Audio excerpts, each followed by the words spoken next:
할렐루야. 서로 인사합시다. 축복하고 축복합니다. 여러분, 스승의 날에 대한 유래를 아십니까?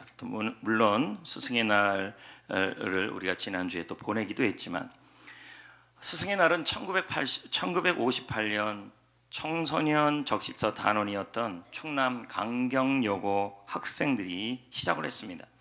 이들은 현직 선생님들과 은퇴하신 선생님, 병중에 계신 선생님들을 자발적으로 위문을 했습니다. 충남 청소년 적십자사는 이 일을 참 귀하게 보았습니다. 그래서 1963년 이 날을 은사의 날로 정했습니다. 그리고 64년에는 스승의 날로 이름을 바꿨고, 1965년에는 우리 민족의 스승 세종대왕의 탄신일 5월 15일을 스승의 날로 정했습니다. 그리고 1년 후 1966년에 대한적십자사는 스승의 노래를 만들어 방송에 보급하였고, 그 후 스승의 날 행사가 전국적으로 확산되었다고 합니다. 사랑하는 성도 여러분, 오늘은 교사 사랑의 주일, 또 목회자 사랑의 주일로 드리고 있습니다. 하나님은 우리가 스승을 존중하며 존경하고 사랑하는 것이 형통의 비밀임을 말씀하고 있습니다. 그러면 하나님께서 우리에게 말씀하신 스승은 누구일까요? 우리가 7절 말씀을 다 같이 읽어보겠습니다. 읽어볼까요? 시작. 하나님의 말씀을 너희에게 일러주고 너희를 인도하던 자들을 생각하며. 네, 여기 보면 누가 스승인지가 나옵니다. 하나님의 말씀을 일러주고 알려주고 인도하는 자들을 생각하라. 여기서 인도하다는 단어는 지도하며 이끌어주는 사람을 의미하죠. 그러므로 스승은 말씀을 일러주고 말씀을 인도해주고 말씀을 나누고 그리고 이끌어주며 그리고 우리를 좋은 길로 인도해주는 분들을 의미하죠. 그래서 교회에서는 우리 리더들, 교회 지도자들 그리고 교사들이 해당되기도 합니다. 더 나아가 우리 인생에 우리를 인도해줬던 좋은 스승들은 누구도 다 있을 것입니다. 하나님은 이 지도자, 리더들, 교사들을 어떻게 대해주라고 말씀하시는지를 본문 17절은 말씀합니다. 읽어볼까요? 다 같이 시작. 너희를 인도하는 자들에게 순종하고 복종하라. 이 순종하다는 단어의 뜻이 무엇이냐면 이어서 따른다. 복종이라는 뜻은 그대로 따른다. 말의 의미가 거의 똑같죠. 그런데 여기서 우리가 좀 생각해 봐야 될 것은 우리를 인도하는 사람들이 있다는 것입니다. 리더들, 교사들, 교회 지도자들, 그들을 그대로 따르기 위해서 필요한 것이 하나가 있는데 그것이 바로 존중이라는 것입니다. 국어사전에 보면 이 존중이라는 단어는 다음과 같은 의미가 있습니다. 높이어 소중히 여긴다. 높이어 소중히 여긴다. 하나님은 우리를 인도하는 사람들, 리더, 셀리더, 교사들, 교회 지도자들, 교회 지도자 이런 분들에 대하여 높이고 소중히 여기고 존중하라고 말씀하고 있습니다. 그럼 우리는 여기서 질문이 생기는 것입니다. 하나님은 왜 우리가 존중해야 되는, 왜 우리는 우리는 존중해야 할까요? 그 첫 번째 이유가 17절 말씀에 나옵니다. 다 같이 읽어볼까요? 시작. 그들을 너희 영혼을 위하여 경성하기를 자신들이 청산할 자인 것 같이 하느니라. 이게 우리가 인도하는 사람들을 존중해야 될 이유라는 거예요. 우리의 지도자들, 교회 리더들, 교회 셀 리더들, 교사들을 우리가 존중해야 될 이유, 그것이 뭐냐? 영혼을 위하여 경성하기를 자신이 나중에 청산할 자 같이 그렇게 사역하기 때문이라는 겁니다. 여기서 이 영혼이라는 단어는 우리에게 맡겨진 영혼을 말합니다. 우리 각자에게는 교회 지도자로서, 교회 리더로서, 교사로서 우리에게 맡겨진 영혼들이 있다는 것입니다. 그리고 이게 경성하다는 단어의 뜻은 깨어있다, 정신 차린다. 이 말은 인도하는 사람들, 지도자들은 무엇보다도 맡겨진 영혼 때문에 깨어있고 정신 차리게 정신을 차린다는 것이죠. 여기서 이 청산하다는 단어의 뜻은 무엇이냐면 답변을 주다라는 것입니다. 그러므로 누구한테 답변을 줄까요? 나중에 후에 하나님께 답변을 해야 된다는 거예요. 누가요? 교회 지도자, 교회 리더들, 셀 리더들, 또 교회 교사들, 이분들은 나중에 하나님 앞에 자신에게 맡겨진 그 영혼들을 어떻게 돌봤는지를 답변을 주어야 한다는 것입니다. 그러기 위해서 누구보다도 이분들은 깨어 있어야 하고 정신을 차려야 합니다. 리더라는 자리 자체가 굉장히 정신 차리고 깨어 있어야 하기에 참 힘든 자리입니다. 그래서 자신들은 하나님 앞에 이 영혼들에 대하여 보고를 해야 되기 때문에 이들은 깨어서 있고 정신 차려서 모든 사역들을 하겠죠. 그래서 이 수고 때문에 우리는 이분들을 존중해야 된다는 말입니다. 에스겔서 3장 17절 말씀을 보겠습니다. 읽어볼까요? 시작. 내가 너를 이스라엘 족속의 파수꾼으로 세웠으니 너는 내 입의 말을 듣고 나를 대신하여 그들을 깨우치라. 여기서 인도하는 사람을 파수꾼이라고 설명하며 이 파수꾼들은 깨어있는 사람들이죠. 이들은 주님을 대신하여 말씀을 일러준다고 말합니다. 말씀을 나누고 말씀을 훈련하고 말씀을 전하고 마치 교사들이 가르치는 것처럼 셀 모임을 나누는 것처럼 목회자가 설교를 말씀을 전하고 훈련시키는 것처럼 그래서 주님을 대신해서 일을 하고 있기에 그래서 이들을 인도하는 사람들을 우리는 뭐라고 부르냐면 사자라고 부르는 것입니다. 이들은 나중에 하나님 앞에 자신에게 주어진 이 일에 대하여 하나님 앞에 답변을 해야 합니다. 과연 어떻게 사역을 했는지 어떻게 영혼을 돌봤는지. 그러니 이분들은 이것이 두렵기 때문에 이 땅에 살아가는 동안에 자신이 지도자라는 자리에서 셀 리더라는 자리에서 교사라는 자리에서 더욱더 정신 차려서 깨어서 이 일을 감당하고 있다는 겁니다. 그분들이 너무 수고를 많이 하기에 우리는 이 인도하는 사람들을 하나님은 이분들을 향하여 존중하라고 말씀하고 있는 거죠. 또 한 가지 우리가 인도하는 사람들을 존중해야 될 이유가 뭐냐면 마태복음 10장 40절에 보면 이 인도하는 사람들을 존중하는 것이 하나님을 섬기는 일이기 때문이라고 설명을 합니다. 읽어볼까요? 시작. 너희를 영접하는 자는 나를 영접하는 것이요 나를 영접하는 자는 나를 보내신 이를 영접하는 것이니라. 자, 인도하는 사람을 영접하는 사람은 예수님을 영접하는 것이고 너무도 잘 아는 말씀이에요. 예수님을 영접하는 사람은 하나님을 영접하는 것이다. 이 말씀에 대하여 존 비비오 목사는 다음과 같이 말합니다. 교회 지도자를 존중함으로, 이 말은 셀 리더, 교사, 지도자, 교회 지도자들 존중함으로 예수님을 존중하는 것이고 예수님을 존중함으로 하나님 아버지를 존중하는 것이다. 더 무서운 말씀이 나와요. 지도자를 향한, 그 사람이 셀 리더인지 그 사람이 교회 지도자인지 아니면 교회 교사인지 어떻든 지도자를 향한 여러분의 행동과 말과 심지어 생각이 곧 그 지도자를 보낸 분 하나님을 대하는 우리의 태도이다. 이 말은 여러분이 그 지도자를 대하는 말과 행동과 생각이 결국은 하나님에 대한 말과 행동과 태도와 같다라고 지금 말하고 있는 것입니다. 그러니까 여러분들 우리가 지도자에 대해서 어떨 때는 리더가 마음에 안 들 때도 있고 마음에 들 때도 있겠죠. 그러면서 우리 리더는 이렇다, 우리 리더는 그렇다, 교사는 이렇다. 근데 그러한 말과 행동의 태도가 하나님, 그분을 보내신 분 하나님에 대한 태도와 같다라고 지금 말하고 있는 것입니다.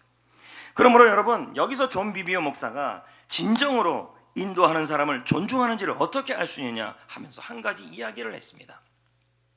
존 비비오 목사님이 책에서 이렇게 말합니다. 주일날 목회자가 광고 시간에 광고를 하는 겁니다.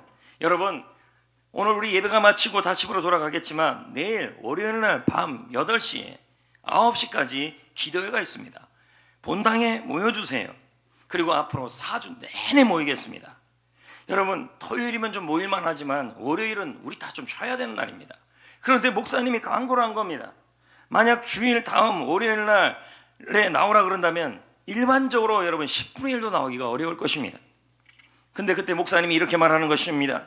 마지막 특별 기도회 마지막 날 끝날 때 4번 다 나온 사람에게 내가 각각 달러로 제가 환산했으니까 이분은 달러로 얘기했지만 나는 한돈으로 환산했으니까 이분이 존 비비오 목사님이 뭐라 그러냐면 나오는 4일 다 나온 사람한테 6억씩 주겠다는 거예요. 6억. 여러분 몇 명이나 출석할까요?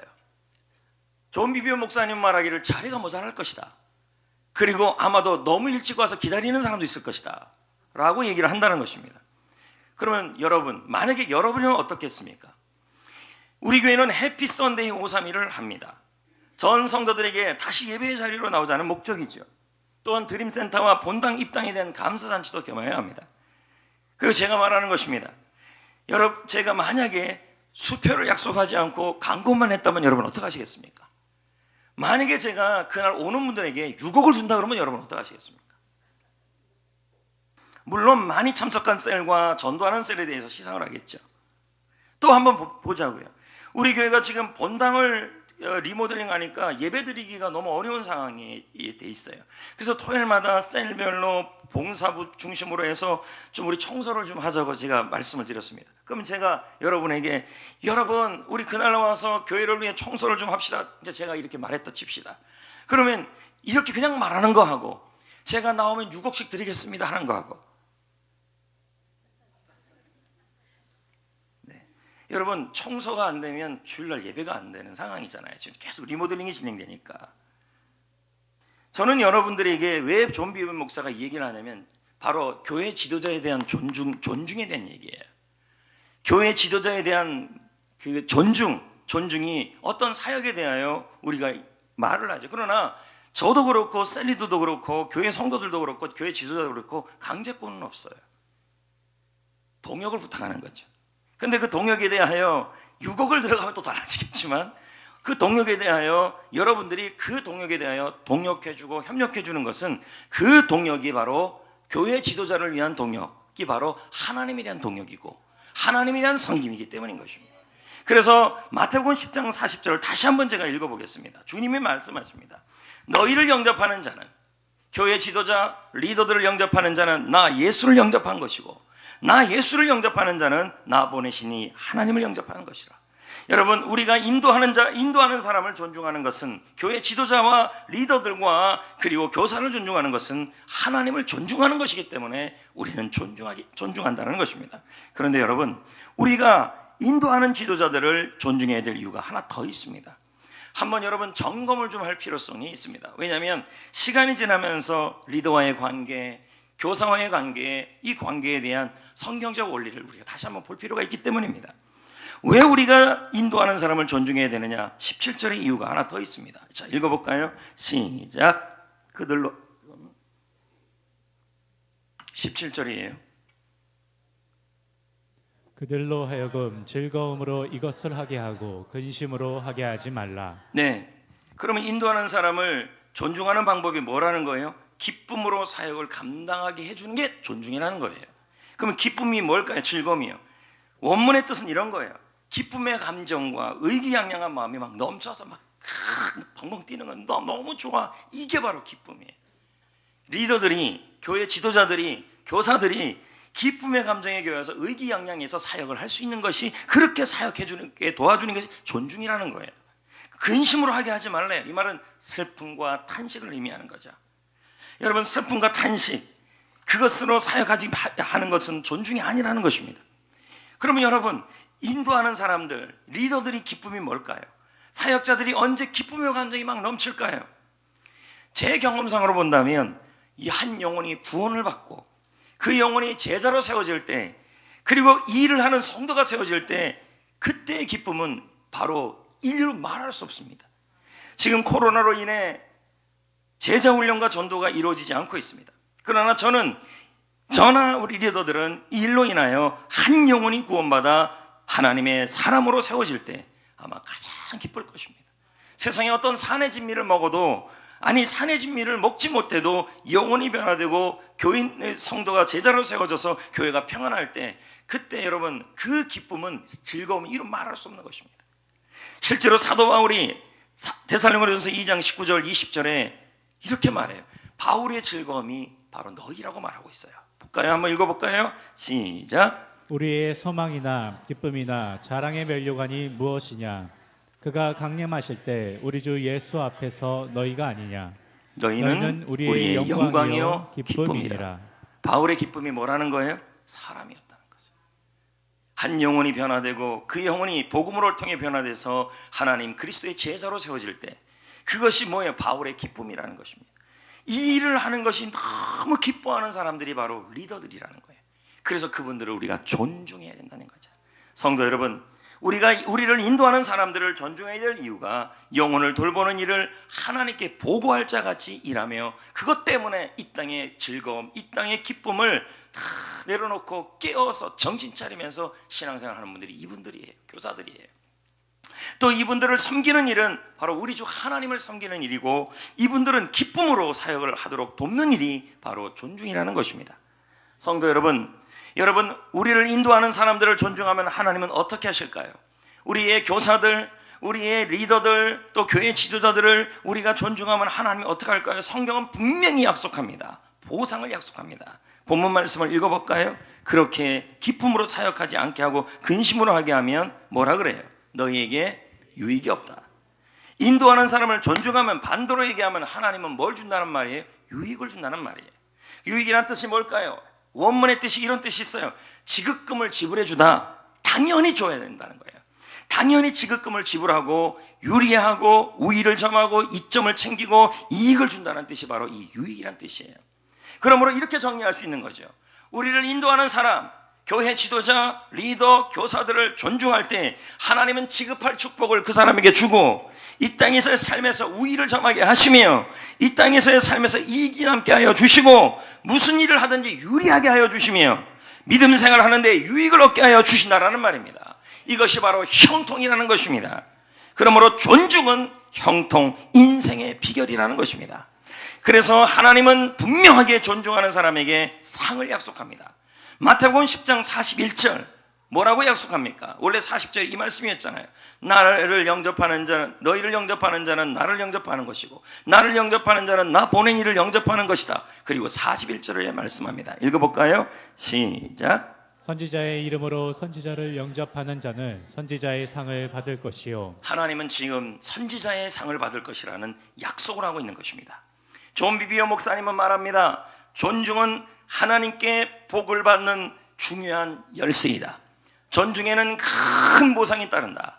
하나님은 바로 당신이, 여러분이 그 보상을, 그 유익을, 그 이익을, 지급될 축복을, 이 땅에서 우위를 점하는 그것을 얻기를 원하신다, 이 말이에요. 아멘. 여러분, 엘가나야라는 사람이 있죠. 사무엘 말씀해 보면요. 그녀에게는 부인이 한나라는 아내가 있었죠. 우리도 알다시피 한나는 아이가 없었습니다. 그래서 괴로웠습니다. 자식이 있는 분인나는 한나를 굉장히 괴롭혔습니다. 한나는 성전에 가서 서럽게 울면서 하나님께 기도합니다. 하나님, 저에게 자식을 주신다면 평생 이 아이를 주님의 일로 바치겠습니다. 이 모습을 대제사장 엘리가 보았습니다. 한나가 서럽게 기도하는 모습이 마치 술에 취한 모습 같아 보였습니다. 엘리는 한나를 추궁합니다. 꾸중합니다. 여자여, 얼마나 오랫동안 술에 취해 있을 것인가? 술을 치워라. 만약 한나의 마음에 존중의 마음이 없었다면 아마도 그녀는 분한 마음에 이렇게 말했을 것입니다. 방금 저더러 술에 취했다고 하셨나요? 저는 고민이 있어 금식하며 하나님께 마음을 토하고 있어요. 그런데 어떻게 술에 취했다고 말할 수 있나요? 무슨 제사장이, 무슨 목사님이, 무슨 리더가 간절히 기도하는 사람을 알아보지도 못한단 말이에요. 충분히 그럴 수 있는 것입니다. 만일 여러분, 존중이라는 책에서 나오는 내용이죠. 만일 한나가 이렇게 제사장에게 말했다면 한나는 끝내 하나님이 주시는 그 보상을 받지 못했을 것입니다. 사무엘과 같은 자녀를 얻지 못했을 것입니다. 하지만 한나는 그렇게 하지 않았습니다. 한나는 말합니다. 내 주여, 그렇지 아니하나이다. 당신의 여종은 마음이 슬픈 사람입니다. 저는 하나님 앞에 마음을 토하여낸 것입니다. 그녀는 자신을 모욕한 제사장을 존중하였습니다. 그러자 엘리는 그녀에게 말합니다. 평안히 가라. 이스라엘의 하나님이 너가 기도한 것을 허락하실 것이다. 여러분, 우리가 알다시피 이 엘리에 대한 심판은, 이 주의 종에 대한 심판은 하나님이 하셨습니다. 그 가정에 이가봇 영광이 떠나가고, 드디어 영광이 떠나가고 이스라엘 가문의 그 촛대가 옮겨지죠. 누구로? 한나의 가정으로 옮겨집니다. 그 후에 한나는 3달 만에 아기 사무엘을 낳습니다. 이 사무엘이 장차 이스라엘의 부흥을 가져올 사람이었습니다. 한나의 오랜 소원과 한나의 오랜 기도의 응답은 언제 일어났습니까? 바로 제사장을 존중한 이후에 일어났던 것이었습니다. 존 비비어는 말합니다. 지금까지 25년을 사역을 했다. 그런데 내가 본 바로 가장 평안하고 행복하고 형통하고 성공적인 신자들은 모두 다 교회 지도자를 존중하고 사랑하는 사람이다. 전 세계를 보아도 사역자를 존중하는 교회는 부흥이 임했다. 이렇게 말하고 있었습니다. 반대로 얘기하면 뭐가 될까요?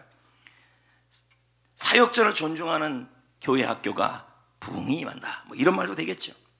성도 여러분, 존중이 있는 것에 형통이 있고 존중이 있는 것에 부흥이 있습니다. 오늘 설교만큼 제 얼굴을 향해서 하는 설교니까 굉장히 준비하기가 거시기하고 그시기했습니다. 그러나 여러분, 오늘 말씀에 보면 형통 인생 제목이 그거였어요. 형통한 인생의 비밀이라는 것입니다. 이거를 존 비비어 목사님도 그렇고 강준민 목사님도 그렇고 이거에 대한 가르침이 있어야 된다. 왜? 성도들에게 형통의 비밀이 여기 있기 때문이라고 설명합니다. 전중에라는 책에 보면 다음과 같은 이야기가 나옵니다. 말씀 사역자가 교도소에 있는 재소자들에게 말씀을 전하러 갔습니다. 정가 1범부터 시작해서 정가 10범, 20범, 베레벨 재소자들, 사형수까지 무기징역, 수많은 재소자들이 거기에 가득했습니다. 존중이라는 책의 내용이죠. 그런데 이 말씀 사역자가 말씀을 전하는데 그곳에 성령이 강력하게 임한 것이었습니다. 정가 10범이 무기징역 받은 사람들이 구원을 받기 시작했고 성령이 임하기 시작했고 병이 치유가 됐습니다. 그리고는 그 제소자들이 하나님을 위하여 헌신하겠다는 결단을 하기 시작했습니다. 대단한 일이 그 교도소에 일어난 것입니다. 하지만 그 존중의 책에 보면 2시간 만에 거기서 차로 2시간 떨어진 다른 교회에 똑같은 말씀 사역자가 제소자에게 전했던 똑같은 말씀을 동일하게 전했습니다. 그런데 알다가도 모를 일이 일어났습니다. 동일한 말씀, 동일한 사역자인데 그 교회를 가서 말씀을 전했더니 분위기가 살아나지 않고 성령이 임하지 않고 숨이 막히고 그리고 하나님의 치유가 일어나지 않았어요. 부흥이 임하지 않았어요. 그 이유가 뭔지를 사역자들이 같이 모여 이야기를 나눴는데 결론이 나왔어요. 그것이 바로 존중이었어요. 말씀 사역자에 대한 자세와 관계가 달랐다는 것입니다. 정가 무기징역 그런 정가범들의 제수자들은 사역자를 귀히 보고 존중하며 섬기며 대접하며 그것이 소홀하지 않았다는 것이. 하지만 그 뒤에 만난 교인들은 이렇게 말했습니다. 내가 다 들어본 이야기야. 내가 다 들어본 설교야. 별 얘기 있겠어. 섬김과 대접에 대한 소홀함이 있었던 것이었습니다. 오늘도 사부 예배 때 우리 안요한 목사님 낮은 데로 임해서 27살의 시력을 얻은 목사님이 오십니다. 자, 그 목사님이 오시고 우리 교회도 외부 강사들이 올 겁니다. 똑같은 장소 똑같은 곳에도 말씀의 강력한 역사가 나타나는 것은 섬김이에요. 존중이고. 과연 안요한 목사님이 오실 때 봉사부에서 어떻게 대접할까요? 또 우리 성도들은 어떻게 인사를 해야 될까요? 여러분, 이 교회와 이 교도소의 차이는 바로 이 존중에서 차이가 나타났다는 겁니다. 저는 아까 그 말씀을 드렸습니다. 존중이 있는 곳에 부흥이 있다. 할렐루야. 존중이 있는 곳에 형통이 있다. 록펠러는 평생 24개 대학과 4,928개 교회를 지어 하나님과 사회에 헌납을 했습니다. 그 비결을 묻자 그는 말합니다. 어머니가 물려주신 신앙 유산 때문이다. 10가지가 넘죠. 한마디로 말하면 뭡니까? 존중이었어요.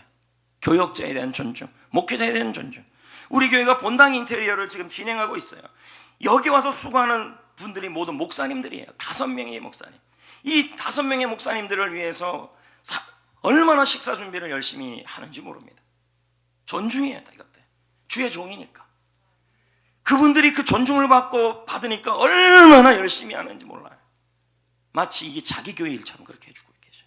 존중이죠, 존중. 성도 여러분, 하나님은 존중하는 사람을 형통하게 하시고 존중하는 교회에 부흥을 주시며 이 땅의 삶의 우위를 점하게 하시며 삶에서 이익이 남게 하여 주시며 무슨 일을 하든지 유리한 사람이 되게 하여 주시고 믿음 생활하는데도 많은 유익을 얻게 하여 주시는 것입니다. 그러므로 존중은 형통한 인생의 비밀이요 열쇠가 되는 것입니다. 그러므로 여러분, 교회 지도자, 교회 사역자, 교회 일꾼들, 교회 인도자들 어떻게 우리가 존중해야 될까요? 우리가 어떻게 존중해야 될지를 데살로니가전서 5장 12, 18절에 말씀합니다. 13절에 말씀합니다. 읽어볼까요? 시작. 형제들아, 우리가 너희에게 구하노니 너희 가운데서 수고하고 주 안에서 너희를 다스리며 권하는 자들을 너희가 알고 그들의 역사로 말미암아 사랑 안에서 가장 귀히 여기며 너희끼리 화목하라. 자, 어떻게 여기라고 얘기하고 있냐면 사역자를 존중하는 방법, 리더와 교회 지도자들 그리고 교사들을 존중하는 방법을 얘기해주고 있는데 그게 뭐냐면 그들의 수고를 알아줘라. 이 말은 이해해주란 말이에요. 그리고 사랑 안에서 가장 귀히 여겨줘라. 그리고 서로 너희들끼리 화목하라. 이게 존중이라는 얘기예요. 여러분, 서로 화목하지 않고 분란이 일어나고 그리고 서로 기여기지 않고 만약에 그 이 수고를 알아주지 않으면 사역자들이 얼마나 마음이 힘들겠습니까? 여러분, 마찬가지로 여러분들의 리더들, 셀 리더든 교사든 교회 지도자든 상관할 것 없이 그분들을 존중하는 방법이 뭐냐면 가장 기이 여겨주래요. 그리고 그들의 수고를 이해해 주래요. 알아주래요. 그리고 서로 여러분들끼리 뭐 하래요? 화목해 주래요. 이게 뭐예요? 존중이라는 얘기. 또 한 가지 존중은 뭐냐면 함께 동역하는 것입니다. 고린도전서 16장 16절 읽어볼까요? 시작. 이같이 사람들과 또 함께 일하며 수고하는 사람들에게 순종하라. 뭐라고 나와 있어요? 함께 일한다. 이게 뭘까요? 함께 힘을 내서 도우라 이 말이에요. 함께 동역자가 되어줘라. 왜요? 이분들은 수고하고 있다. 수고한다는 말은 지치도록 힘들게 힘써 사역하고 있다는 말이에요.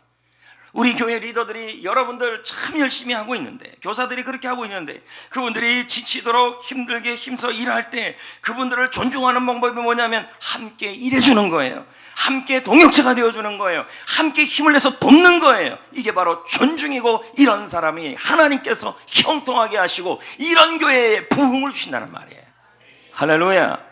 또 한 가지 존중하는 방법이 있어요. 그게 뭐냐면 그분들을 위해 기도해 주는 거예요. 사도 바울은 고린도후서 1장 1절부터 10절에 이렇게 말해요. 사명을 감당하기 너무 힘들다. 너무 힘든 환난이 왔다. 힘이 겹도록 심한 고난을 경험하고 있다. 살고 싶지 않을 마음까지 든다. 그래서 뭐라고 얘기해? 바울이 살 소망이 끊어졌다. 고린도후서 1장을 읽어보십시오. 나는 사형 선고 받은 것 같다. 이때 바울이 더 이상 사역에 감당할 힘이 없는 거예요.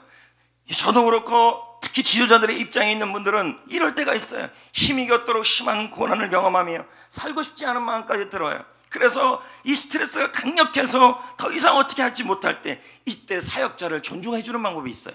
사도 바울은 고린도후서 1장 11절에 기도를 해달라 그랬어요.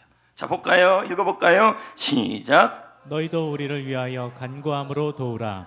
이는 우리가 많은 사람의 기도로 얻은 은사로 말미암아 많은 사람이 우리를 위하여 감사하게 하려 함이라. 바울은 뭐라 얘기하냐면 사역자를 위해 기도해달라. 이 기도하여 도우라는 말이 나와. 이 돕다는 말이 역시 어떤 뜻이냐면 동역이에요. 여러분이 사역자를 위해, 지도자를 위해, 리더를 위해 기도해 주는 것이 바로 동역이라는 말이에요. 그렇게 동역해 줄 때 뭐냐면 은사가 임하는데 누구한테 임하냐면 그 리더에게 임하고 그 지도자에게 임한다는 말이에요. 근데 그 은사가 뭐냐? 공동번역에 보니까 축복이고 표준 세목에 보면 은총이라고 나와 있어요. 그럼 여러분 뭐자고요?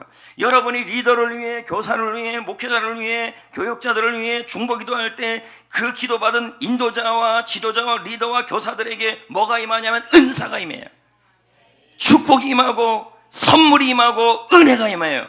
그러면 그 사역자한테 은혜가 임하고 축복이 임하면 그 은혜가 많은 사람에게 유익이 된다고 지금 아까 말씀 나왔어요. 왜요? 그 은혜가 그 사람들에게 흘러가기 때문이잖아요.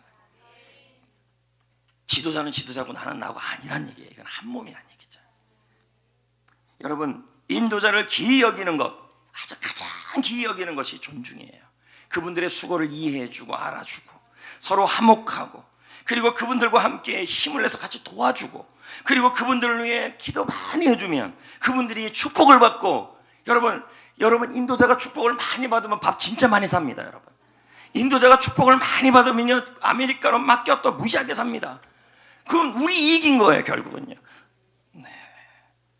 인도자가 은혜를 많이 받으면 은혜가 흘러가는 거예요. 결국 이 말씀에 고린도전서 1장 11절에 뭐라 그럽니까? 나를 위해 기도해달라. 그러면 많은 사람들의 기도 덕분에 내가 은사를 받고 선물을 받고 축복을 받는데 오히려 그 많은 사람들이 우리 때문에 감사해진다. 이런 말이 나와요. 할렐루야. 저는 이번 스승의 주일에 셀 리더와 교회 지도자들과 교사들을 어떻게 섬길까 기도하며 고민을 했습니다. 이것저것 선물을 찾으면서 우리 교육자들에게도 좀 샘플 좀 찾아보라고 그랬습니다. 왜 그렇게 했냐면 이분들의 수고를 알아주고 격려해주고 존중해주고 싶었습니다. 그러던 중에 마음에 드는 선물이 없었어요. 계속이요. 받으면 존중받았다는 마음이 드는 선물을 하고 싶었던 거예요. 근데 또 다 비싸고 또 눈은 높아가지고 제가 그래서 어떡하나 그랬는데 부산에서 목사님 한 분, 네팔 선교연구원 이사 목사님 한 분이 연락이 왔어요. 권 목사님, 자신의 성도 중 한 분이 코로나19로 인해 자신들이 하고 있는 물품이 있는데 수출길이 막혔다는 거예요. 도와줄 수 없냐는 거예요. 그게 뭐냐 봤더니 건강식품이에요. 얼마야 그랬더니 하나가 23,000원이래요. 못한다고 했어요. 80개 90개 뭐 얼마에 도대체 안 돼요. 그랬더니 좀 싸게 해주겠대요. 또 마음이 싸다 그러면 마음이 혹 돌아가잖아요. 그래서 얘기해서 오늘 그 선물을 준비한 거예요. 이것은 수출품이고, 할렐루야, 이건 아멘은 아니에요. 이건 수출품이고 특허품이고 국방부 장관상을 받았고 그런 상이에요. 그런 선물이에요. 저는 준비하면서 교회 리더들과 교사들과 지도자들에게 이것을 드릴 수 있는 것이 너무 기뻤어요. 왜냐하면 존중하고 싶었기 때문이에요. 이분들의 수고를 알아주고 싶었기 때문이에요. 꽃도 고민했습니다. 한 주간 동안 우리 부교육자들이 다 할 겁니다. 처음에는 꽃을 하지 않았으면 좋겠다. 왜? 코로나 상황이고 다들 힘든 시기인데 할까 하지 말까 할까 하지 말까 이 결정을 제가 이번 주에 내렸어요. 그냥 한 송이만이라도 하자. 왜냐하면 지금 다들 어려운데 꽃을 하게 되면 얼마나 성도들이 부담스러울까. 그래도 한 송이는 괜찮지 않까. 마음은 전달해야 되지 않겠나. 왜냐하면 세론들이 그 수고를, 리더의 수고를 알아주면 좋겠다. 그 마음으로 제가 이번 주에 결정한 거예요. 그걸 안 하려고 그래서 처음에. 왜냐하면 코로나 상황에 무슨 꽃을 살 돈이 어디 있겠나 이 생각이 들었어요. 성도들 상황이. 사랑하는 성도 여러분, 저는 개인적으로 하나님 앞에 참 감사한 마음입니다. 성전교회 교회 성도님들에게도 감사한 마음을 크게 갖고 있습니다. 모든 것이 제가 가지고 있는 능력 이상으로 베풀어 주신 하나님의 은혜입니다. 제가 할 수 있는 것보다 주님은 더 많은 것을 누리게 하셨고, 제가 할 수 있는 일보다 우리 주님과 여러분들은 더 많은 일을 하도록 도와주셨습니다. 그리고 우리 교회 성도님들은 저를 귀히 여겨주시며 힘을 내서 동역해 주십니다. 저를 위해 기도해 주시고 힘을 주십니다. 이 모양 저 모양으로 응원해 주며 너무도 감사한 마음 가득합니다. 여러분을 볼 때마다 저는 감동될 때가 많습니다. 그래서 여러분을 축복하고 싶습니다. 불러볼까 합니다.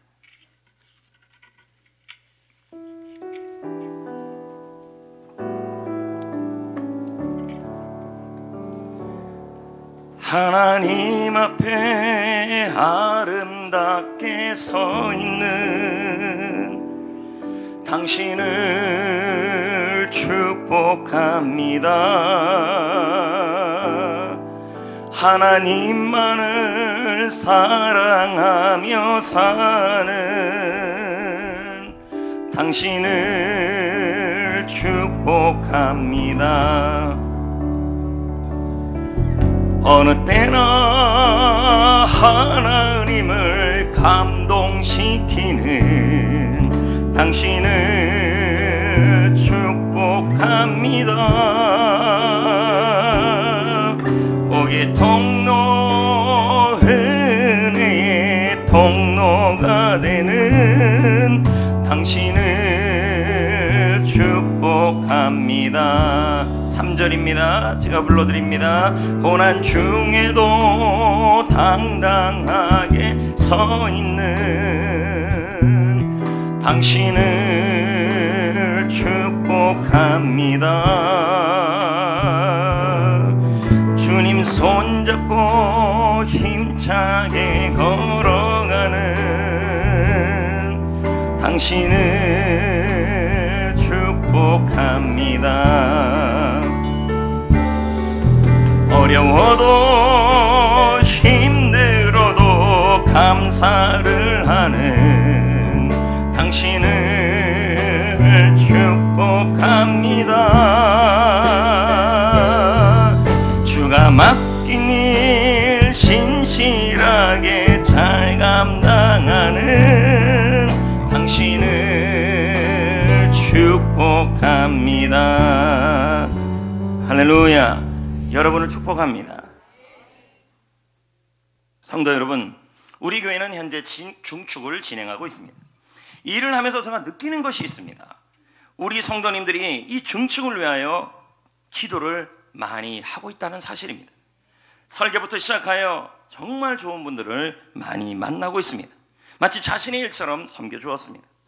가구를 섬겨주신 집사님이 이런 말을 했습니다. 어제도 그런 얘기를 하시더라고요. 이상하게 송정교회 가구를 준비하면 더 좋은 것이 준비되고 예기치 못한 사람을 통해서 더 잘 준비가 된다는 거예요. 저는 이분에게 코로나 시대에 하시는 일이 좀 어떤가를 여쭤봤어요. 그러자 자신은 일이 너무 많다는 거예요. 하루에도 8건, 9건, 10건이 넘는 일들이 계속 들어온다는 거예요. 필요하면 또 뭐가 부족하면 하나님은 때마다 놀라운 일들로, 기적 같은 일로 자신들을 인도해 준다는 거예요. 형통이었어요. 저는 이번 가구 관련하여 이분을 정말 많이 미팅을 했어요. 그분을 만나면서 그 이유를 알게 되었어요. 목사님들도 이분에 대해 알고 있었습니다. 어려운 교회 목사님들에게 가구를 그냥 주는 분이십니다. 저도 이분에게 이것저것 참 많은 것을 요구했습니다. 책장 옮겨주세요, 의자 부탁해요, 이렇게 해주세요, 저렇게 해주세요. 이분이 한 번도 거절하는 걸 본 적이 없어요. 우리 교회 일도 아닌데 웃으면서 목사님 그거 아무것도 아니래요. 난 세상 제일 쉬운 줄 알았는데 근데 다 어려운 일인데도 아무것도 아니래요. 본당, 드림센터, 비전센터 악기팀 의자가 필요했어요. 10개가. 저 의자 아니, 아직까지 아니에요. 그래서 제가 얘기했어요. 그냥 주면 안 돼요. 이렇게 얘기를 했어요. 의자 좀 그냥 구해주면 안 돼요. 그분의 말은 늘 똑같아, 한결같이. 목사님 부탁인데 제가 어떻게 거절하냐는 거예요. 존중이었어요. 그러고 나서 1시간 있다가 저 의자 10몇 개를 갖고 왔어요. 지금 본당의 저 의자, 드림센터의 저 의자, 비전센터의 저 의자 다 저 의자예요. 악기팀들 의자. 학생들이 그래요. 청년들이 저 의자 그냥 하나 주면 안 되냐고. 말도 안 되는 소리죠. 너무 의자가 좋으니까. 토크림 탁자도 원래 지난주 우리 리더들 다 보실 것처럼 좀 작았어요. 왜냐면 들어오는 의자가 너무 컸기 때문에. 그러면 제가 그랬습니다. 집사님 탁자가 너무 작은데 이거 이러면 우리 곤란한데요. 그랬더니 웬만하면 이렇게 말합니다. 돈 더 주세요나. 두 번째는 웬만하면 그냥 쓰세요예요.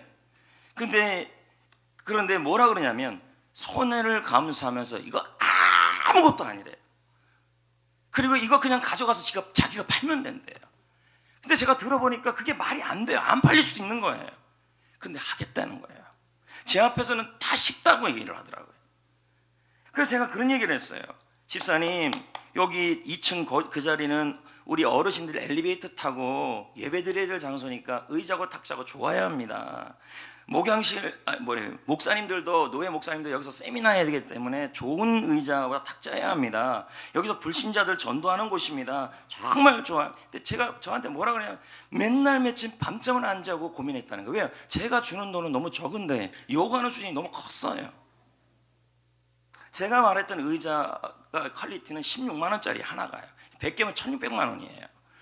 근데 제가 그래서 포기를 했어요. 집사님 그냥 제가 포기할게요. 4만 원짜리 아니 3만 원짜리 그거 싸구려 의자 그거 그냥 할게요. 이랬어요. 그런데 며칠을 고민하고 저한테 와서 하는 말이 목사님 제가 고민했는데 이 의자로 하기로 했습니다. 그리고 조금 더 이렇게 해가지고 하겠습니다. 교회를 존중하고 자기 교회도 아닌데 제 고민을 존중하더라고요. 저는 어르신들이 좀 편한 의자에 좀 있었으면 좋겠고 예배도 좀 편한 의자에 좀 드렸으면 좋겠고 어제도 종업원들이 와가지고 해도 될 일들이야. 다 교체를 했어요. 여러분 탁자가 1800짜리를 지금 2100으로 바꿔놨어요. 물론 우리 남자 집사님들도 도와줬지만 사장님이 직접 와서 할 일이 아니에요. 근데 본인이 해요. 왜 하냐 그랬더니 주님의 일이기 때문에, 교회 일이기 때문에, 목사님이 부탁한 일이기 때문에.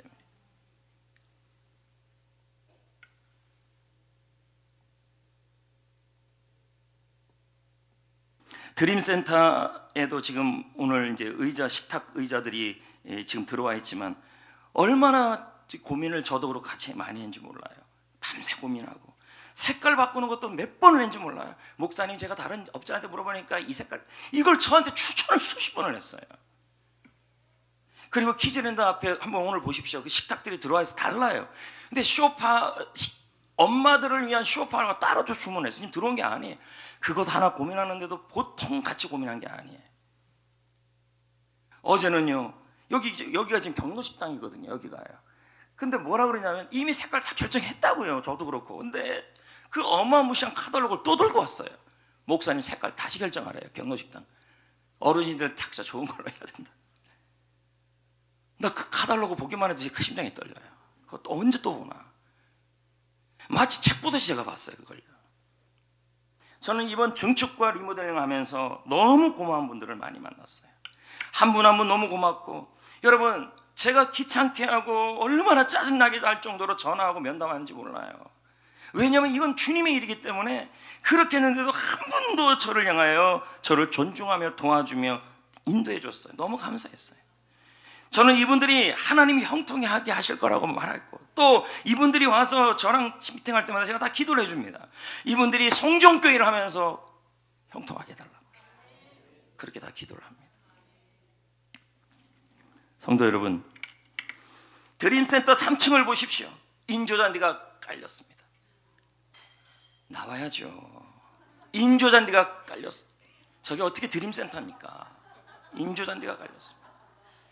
너무 감사한 건 여러분, 소장님이 실수를 해서 인조잔디를 너무 많이 갖고 왔습니다. 지금 저쪽에 무지하게 많이 남았는데 저걸 제가 어떻게 쓸지 고민 중에 있습니다. 저게 다 깔렸습니다. 저기 그네 올라가고요, 저기서 뭐 할 거냐면 아이들 뛰놀 거고, 어른들 거기서 영화도 보고 할 그 공간입니다. 저기가요. 가장자리를 핑크로 넣었는데 빨간 걸로 바뀌어 있어요. 올라가서 좀 보십시오. 드림센터 엘리베이터 바닥 대리석으로 그래도 또 바뀌었어요. 이번 주에요. 가서 좀 보시고. 키즈랜드 좀 보십시오. 저렇습니다. 저기에 여러분 모르실 겁니다. 엄마들을 위한 락커를 만들어 놨습니다. 소지품 집어넣고 채우라고요. 그것까지 제가 생각을 했어요. 드디어 여러분 그 멋진 본당, 이 본당 인테리어 청소년 쉼터 항해자를 보여드리겠습니다. 이거 아닌데 이겁니다. 여러분 저게 지금 다 된 게 아니에요. 여러분 저기에 소파 들어가고 텔레비전 붙고, 그 옆에 컴퓨터실 한번 보여주세요. 저 루바 올라가고, 아직 루바도 안 올라간 상태입니다. 컴퓨터실 보여주십시오. 이렇게 안 맞아가. 컴퓨터실. 옛날에 봉침실이에요. 저기가요. 저 색깔 좀 보세요. 저거 하나님의 은혜 아니면 저 색깔이 안 나옵니다. 여러분. 노인대 어르신들도 저기서 컴퓨터 수업을 할 거고요. 저 컴퓨터 밑에 레일 조명 다 들어갈 겁니다. 제가 저거를 김요한 전도사님에게 보여줬습니다. 사진을.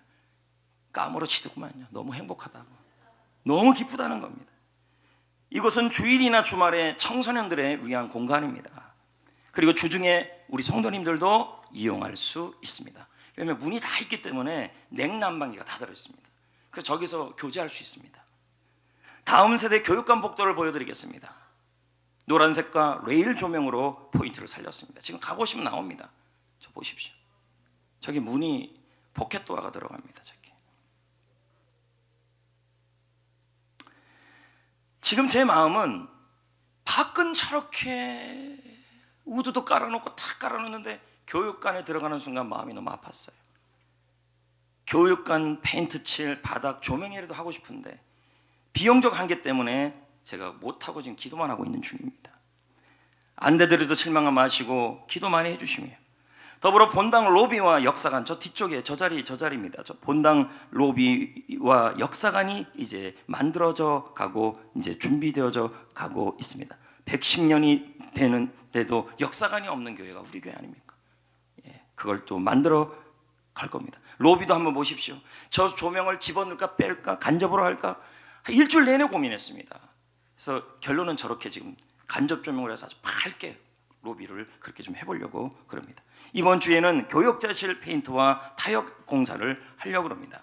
왜냐하면 교역자실은 제일 많이 성도들이 들어오는 곳이고 외부 사람들도 오는 거예요. 교회 얼굴 같은 곳입니다. 그래서 그것을 좀 아름답게 꾸미고, 또 제 소망이 있다면 지금 샤시가 오래된 20년 된 샤시인데 들어보니 우드 샤시라는 게 또 있다는 거예요. 그거라도 좀 해주고 싶은 마음이 좀 간절한데, 그리고 또 한 가지는 이중문에 대한, 본당 1층에 이중문에 대한 견적을 좀 놓고 있는데 기도 중에 있습니다. 현재 교회 식당 1층, 교회 식당은 새가족실과 경로식당으로 꾸며질 겁니다. 오늘 여기서 식사가 안 돼요. 그래서 이쪽으로 다 가셔야 합니다. 드림센터 쪽으로 가셔야 합니다. 1층 로비, 1층 복도도 준비할 것이며 3층 엄마, 아기 예배실도 새롭게 준비할 것입니다. 본당 지하 모든 소그룹은 가구가 전부 바뀔 것이며 기도실도 새로운 탁자로 다 바뀔 것입니다. 성도 여러분, 일반적으로 교회 건축을 하게 되면 페인트 칠로 거의 이제 마무리로 끝납니다. 그래도 너무 멋지죠. 하지만 저는 본당과 이 본당 전체, 그리고 드림센터와 비전센터를 잘 활용해서 디자인을 하고 싶었습니다. 보여주겠습니다. 제가 원하는 디자인이 이런 겁니다. 비전센터 카페 벽 1층, 2층 벽들을 이런 식으로 할 것입니다. 드림센터 배식구, 지금 여기 뭐 우리 배식구 맞잖아요. 거기 보면 하얀 거고 시커먼 게 보이잖아요. 거기 보면 Welcome to our family라고 들어갑니다. 글자가. 이분 저는 막 감동되는데. 그다음 다음 그림을 또 한번 보여드리겠습니다. 이게 어디냐면 만나름 키즈 카페 옆에 벽입니다. Follow me, 나를 따르라, 피셔, 사람 낚는 어부를 만들겠다. 그 디자인이 저렇게 똑같이 들어갈 겁니다. 이게 30개가 넘어요.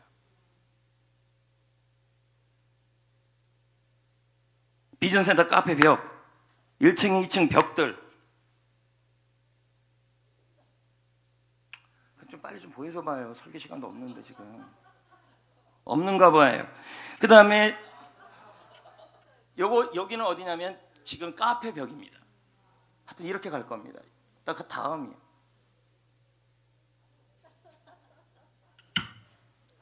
시간이 없어요. 지금 벌써 57분입니다.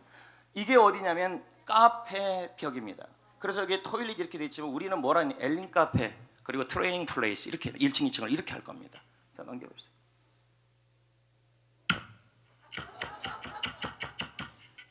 자, 이거는 실제입니다. 지금 토크룸이잖아, 2층이에요. 저 뒤에 토크룸 벽에 Hello to Happy Course라고 씁니다. 저렇게 들어갑니다. 다음요. 이게 어디냐면 어딘가일 겁니다. 이 글자도 들어갑니다. 드림센터 복도입니다. 웰컴 이렇게 들어갑니다. 그 다음 봅시다. 여기 위에 키즈라고 써 있지 않습니까? 이 키즈는 저 3층 벽을 판넬로 만들어서 3층 유아실, 예배실 들어갈 때 저 디자인이 들어갈 겁니다. 요거는 1층 복도입니다. 영어로 들어가는데 우리는 한국말로 넣을 겁니다. 그렇게 하고. 요거 다 드림센터입니다. 이거 드림센터. 다 벽들입니다. 다 끝났나? 네, 뭐 끝난 것 같습니다. 한 30군데를 할 겁니다. 그리고 우리가 이게 드림센터 옥상에 올라가면 그 옆에 이렇게 노란색으로 무슨 얘기죠? 초록색으로 얕은 벽들이 있습니다. 보셨죠? 그것도 전부 그림이 들어갑니다. 거기도요. 저는 증축으로 끝는 것이 아니라 교회를 다음 세대와 영혼 구원을 위해 좀 더 잘 꾸미고 싶었습니다. 셀 모임을 위해 좀 더 젊게 만들고 싶었습니다. 왜 제가 이런 생각을 했냐면 많은 목사님들이 우리 교회 본당 로비나 교회를 보고 나서 하는 말이 있었어요. 어둡다였어요. 어둡다. 본당은 많이 밝아졌습니다. 이렇게 하는 것이 주님의 교회에 대한 존중이고 성도님과 영혼구원에 대한 존중이며 다음 세대를 위한 존중이라고 믿었습니다. 저는 이런 디자인을 위해 참 많은 관련 자료를 찾고 또 찾고 보았습니다. 마치 설교 준비하듯이, 마치 제자 훈련하듯이 중축 관련된 일을 하고 있습니다. 여러분도 알다시피 저는 원래 미술을 잘 못합니다. 학교 다닐 때도 그림을 잘 못 그렸습니다. 그래서 제일 점수 안 나온 것이 그림이었습니다. 그런데 지금 보세요. 주님의 교회를 위해 집중하니 하나님이 저에게 지혜를 주시잖아요. 미술 점수 저 안 좋았다니까요. 나도 놀래요. 나도 이런 색을 찾아내는 것이야.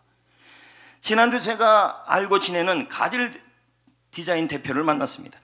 새벽부터 기도를 했습니다. 그리고 물론 제가 벌교도 갔다 와야 되니까, 그리고 시간을 맞춰서 와야 됐습니다. 기도하면서 제발 돈 좀 많이 깎였으면 좋겠습니다. 그렇게 하면서 기도하면서 왔습니다.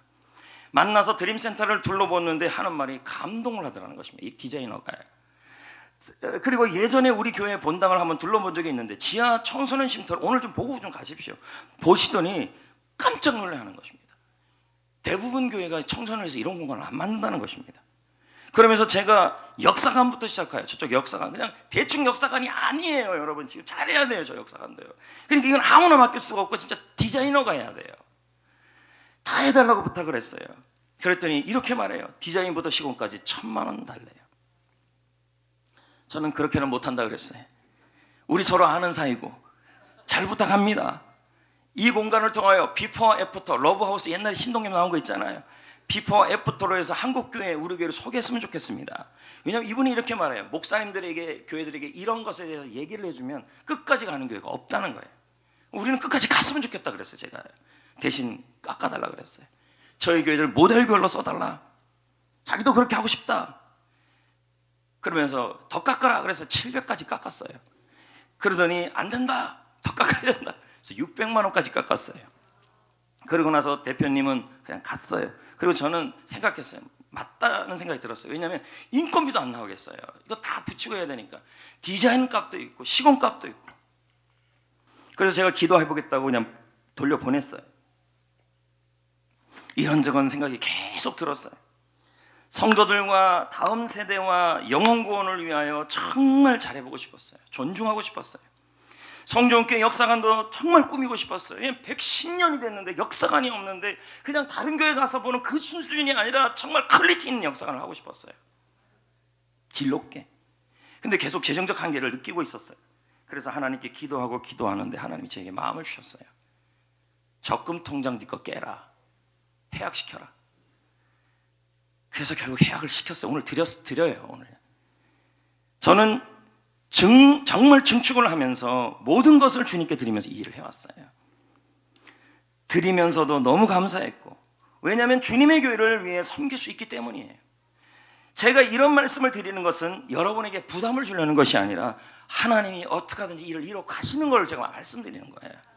영혼 구원을 위해, 다음 세대를 위해 셀들을 이 성도들이 기뻐하고 하나님이 기뻐할 것을 생각을 하면서 저는 생각해봤어요. 그동안 이 열악한 상황에서 여러분들 불평 한 명 없었어요. 이 공간에서 조명이 약하면 약한 대로, 햇빛코스 하면 합한 대로, 교육부는 교육부대로 이 열악한 상황에서도 불평 없이 섬기시는 성도들을 생각하면 그냥 감사한 마음밖에 없어요. 어제 그제 가젤 대표님이 드림센터 배식 때 아까 다 보여줘요. 미리 벌써 다 나왔죠. 드림센터 뒤쪽 벽, 드림센터 벽, 드림센터 식당을 4개를 디자인해서 보내온 거예요. 아까 그거예요. 그거 볼 때 저는 흥분이 됐어요. 지금 이 공간에서 전체 공간에서 이것만 들어간다면 교회는 최고가 되겠다. 너무 이쁘겠다. 기대가 너무 큽니다. 성도 여러분, 우리 성도님들 역시 대한민국 어떤 성도들보다 주님을 위해 헌신하는 분이고 헌물하는 분들입니다. 여러분 토요일 날 예배 준비를 위해서 성도들에게 우리 모여서 청소하다 그럴 때 다 와서 해주시고, 또 월요일부터 금요일까지 아까도 말했지만 목사님들이 인테리어를 하는데 이렇게 좋은 분들이 없어요. 그렇게 하시고, 물론 우리 이번 드림센터 할 때도 너무 좋은 분들을 많이 만났지만 식사를 섬겨요. 그 밥해요. 일주일 내내 해요. 그리고 한 푼이라도 더 아끼려고 나가서 먹을 수도 있는데 아껴갖고 좀 더 쓰려고 그렇게 하고 있어요. 그리고 531 그거 한다 그랬더니 지난주에 끝나고 어떤 분이 떡을 5마리를 헌물하겠다 그랬어요. 그러면 이제 당에는 해야 될 게 수육이죠. 딱 끝난 거예요. 그래서 제가 물어봤어요. 얼마나 필요하냐 했더니 나는 뭐 조금만 20근만 있으면 될 줄 알았더니 아니래요. 돼지 1마리는 해야 된대요. 장로님들 그냥 참고하셔서, 뭐 저도 그렇지만 하여튼 돼지 1마리는 해야 된다는 얘기를 하더라는 얘기죠. 이건 뭐 그날 뭐 엄청 고기 좋아할 거라는 거예요. 수육을. 어떻든 고기는 우리가 얘기했으니까 우리가 해야 됩니다. 또한 제가 기도하고 중축하고 진행하는 일에서 여러분들이 얼마나 잘 기도해 주셨습니까? 따라서 제가 할 일은 하나밖에 없습니다. 주님의 몸된 교회를 위해 더 잘 인도하고, 초심과 열정을 잃지 않고, 하지만 초심과 열정을 잃지 않는 목회자가 되는 일은 쉽지가 않아요. 왜냐하면 수많은 일들이 저를 지치게 하니까. 그래서 여러분들의 기도와 격려가 필요한 거죠.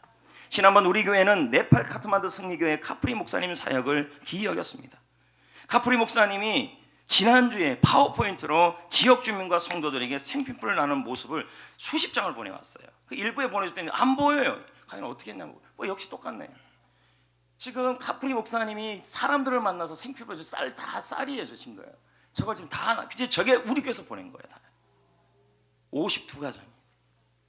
저걸 너무 고마워해가지고 저걸 성전교회 성도들에게 보여주라고 파워포인트로 만들어서 보냈어요. 목사님이. 너무 고맙지 않아요? 너무 감사할 일이잖아요. 제가 지난번에 그 얘기도 그랬잖아요. 정진모, 김 이름이 생각이 나요. 그 선교사님 부부. 연락이 다시 왔는데 그동안 이런저런 네팔 살아가면서 병들이 너무 많이 나왔는데 자궁암까지 왔다는 거죠. 낙심이 돼 있는데 성정교회에서 보내준 게 뭐 얼마나 돼요. 그걸 받고 나서 그렇게 힘을 얻었다는 거예요. 고맙다고. 성정교회 너무 고맙다. 여러분, 현재 네팔의 교회가 3%밖에 안 돼요. 선교사 300명, 숫자 너무 작아요. 내년이면요 네팔 선교 40년이에요. 우리 네팔 선교원은요 10주년이 된 해예요.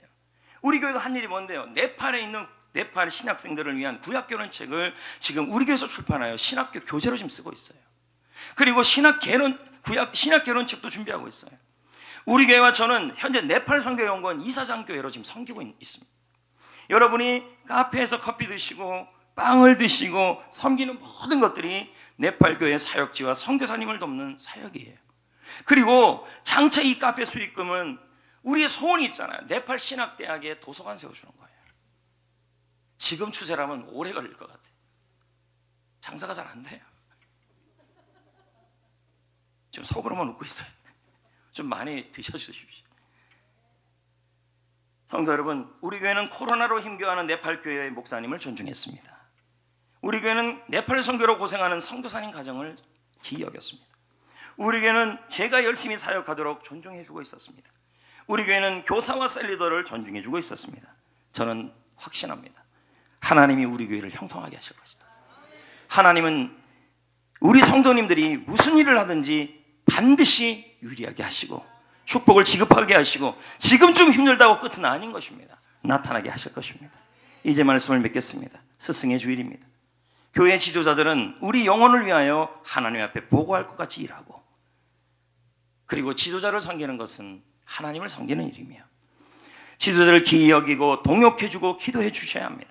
그렇게 할 때 하나님은 여러분을 형통하게 하시고 교회도 형통하게 하시며, 그리고 존중은 형통한 인생의 비밀이 되는 겁니다. 여러분, 오늘 다 끝나고 나서 좀 돌아봤으면 좋겠습니다. 한 주 한 주 자꾸 바뀌잖아요. 여러분이 보면서 행복했으면 좋겠습니다. 지하도 좀 내서 야, 여기서 우리 청소년들이 얼마나 행복해할까. 존 비비오 목사님 말합니다. 모든 지도자들은 천국에서 오는 축복의 통로이다. 꼭 기억하셔서 우리 승리합시다. 그리고 서로 축복하시고 집에 일찍 가지 마시고 교회 한번 쭉 돌아보시길 바랍니다.